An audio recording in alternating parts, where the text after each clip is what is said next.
ఓంకార శక్తి స్వరూపంగా ఉన్న ఆ అమ్మవారి మంత్రమే ఓం శ్రీమాత్రే నమః. ఈ 3 మంత్రాలే.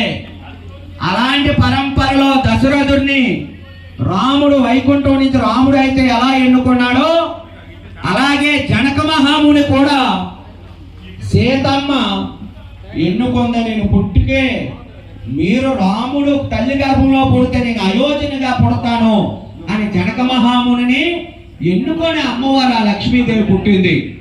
మరి అలాంటి పరంపరలో అలాగే పార్వతి కూడా హిమవంతుడు కడుపును పుట్టింది. హిమవంతుడు ఎంతో తపస్సు చేస్తే అదే పరంపరలో శ్రీ విజయనగరం జిల్లా, ఏ మండలం అండి ఇది, విజయనగరం జిల్లాలో